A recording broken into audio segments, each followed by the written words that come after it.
5 November 2024 মার্কিন 60তম নির্বাচনে বিজয়ী প্রেসিডেন্ট ডোনাল্ড ট্রাম্প। 7ম নারী সাফ চ্যাম্পিয়নশিপ 2024-এর সেরা খেলোয়াড় হল ঋতুপর্ণা চাকমা। হজরত শাহজালাল আন্তর্জাতিক বিমানবন্দরের 3য় টার্মিনালের ডিজাইনার রোহানি বাহারিন। অর্থনৈতিক স্বাধীনতা সূচক 2024-এ বাংলাদেশের অবস্থান 116তম। ন্যাটো 14তম মহাসচিব মার্ক রুট কোন দেশের নাগরিক? নেদারল্যান্ডস। 3.0 দারিদ্র্য, বেকারত্ব ও কার্বন নিঃসরণ শূন্যে নামিয়ে আনা তত্ত্বের প্রবক্তা হল ডক্টর মোহাম্মদ ইউনূস। সম্প্রতি বাংলাদেশের অন্তর্বর্তীকালীন সরকার গঠিত হয় 8 আগস্ট 2024। জেনারেশন জেড এর সময়কাল 1997 থেকে 2012। সম্প্রতি সাহিত্যে নোবেল বিজয়ী হান কাং এশিয়ার কততম নারী নোবেল বিজয়ী? প্রথম।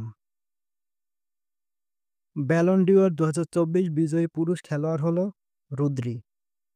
1893 সালে প্রথম নারীদের ভোটাধিকার প্রদান করে New Zealand. September on Jessore road কবিতাটি লিখেছেন অ্যালেন গিন্সবার্গ। কে বলেছিলেন বুলেটের চাইতে ব্যালট শক্তিশালী? Abraham Lincoln. বাংলাদেশের মুক্তিযুদ্ধের পটভূমিতে নির্মিত ধীরে বহে মেঘনা চলচ্চিত্রের পরিচালক হল আলমগীর কবির। নিচে উল্লেখিত বাংলাদেশের কোন বিভাগের সাথে ভারতের কোনো সীমান্ত নেই? বরিশাল, ঢাকা।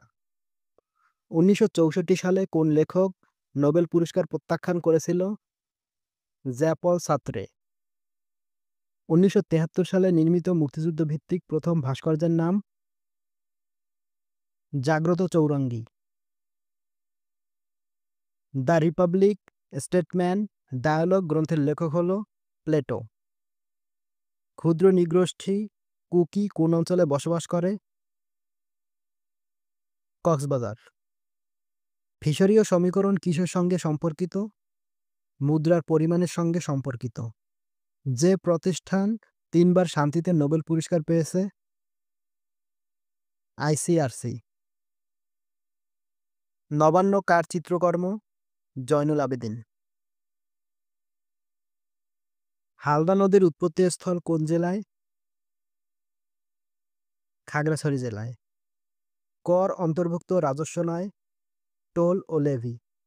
1921 সালে ঢাবি প্রতিষ্ঠাকালীন 3টি অনুষদ হল কলা, বিজ্ঞান ও আইন। জাতিসংঘের নারী উন্নয়ন বিষয়ক তহবিলের নাম? ইউনিফেম।